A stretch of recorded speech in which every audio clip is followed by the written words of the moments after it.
All right, let's talk about something really cool. We're going to pull back the curtain on how your digital world seems to know you so well. And it all boils down to this really simple but powerful idea: understanding your digital neighbors. I mean, you know the feeling, right?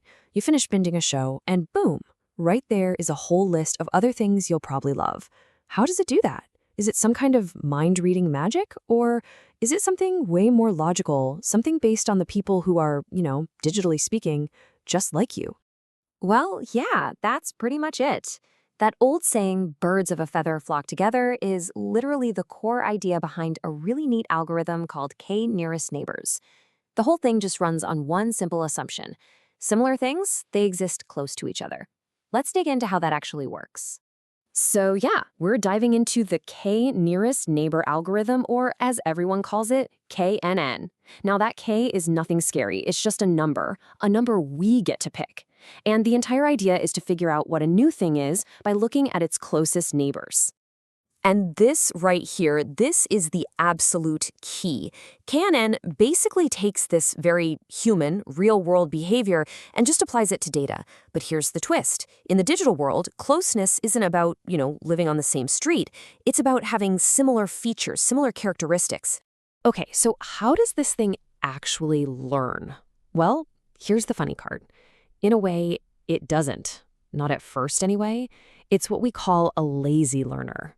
And trust me, that is not an insult. It's actually what makes it so unique. So what is lazy learning?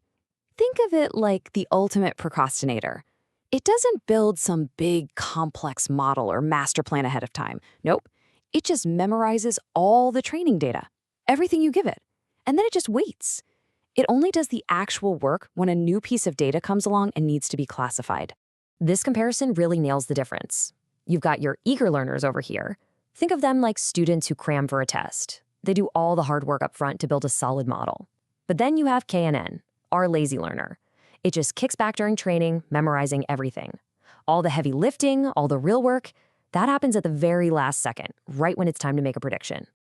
Okay, so if KNN's whole job is to find the nearest neighbors, you gotta ask, how does it measure that nearness, right? It needs some kind of, a virtual measuring tape for the data space? Let's take a look at what that ruler looks like. And here it is. This is the ruler. It's called the Euclidean distance formula, and it's the most common way to do this. I know, it might look a little intense, but all it's really doing is finding the straight line distance between 2 points. It's just like measuring the distance between 2 cities on a map with a ruler. Same concept. Let's totally demystify this math. It's way easier than it looks. To find the distance between 2 data points, you just follow these 4 simple steps. First, you subtract their values. Then you square those differences. Step 3, add them all up. And finally, take the square root of that sum. That's it. The number you get tells the algorithm exactly how far apart 2 data points are from each other. All right, quick recap. We know KNN is lazy, and we know how it measures distance. Now, it's time for the main event. How does this thing actually classify something new? Well, it all comes down to a vote. So check this out. Here's the situation. We've got a whole bunch of data points that are already sorted into 2 groups, a plus group and a minus group. Then, this new point, let's call it XQ, shows up out of nowhere. It's an unknown. KNN's entire job is to assign it to a team. But how does it decide? Hey, remember how we said that K in KNN is just a number that we get to pick? Well, this is where it finally comes into play. That K tells the algorithm exactly how many neighbors it should ask for their opinion. And for this example, we're setting our K to 5. So the algorithm is going to find the 5 absolute closest data points to our new guy. So what happens next is pretty cool. The algorithm calculates the distance to every single other point on the chart, identifies the 5 closest ones, and then it's like it holds a mini election. And in this case, when it looks at those 5 nearest neighbors, 2 of them are in the positive category, and 3 of them are in the negative category. And the results are in. It's simple. The majority wins.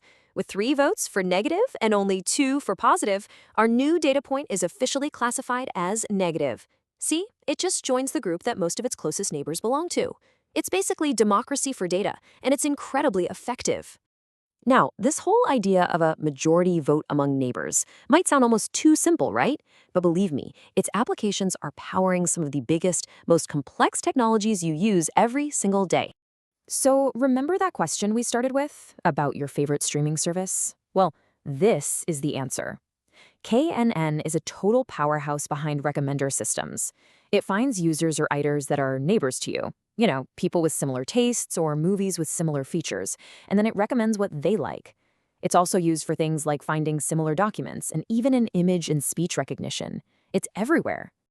And really, that's the thing to remember here. KNN doesn't go off and build some complicated, abstract model of the world. Nope, it just uses the data itself to make smart decisions. Its simplicity is actually its greatest strength, which is why it's one of the most fundamental and widely used algorithms out there. So this kind of leaves you with a final interesting thought, right?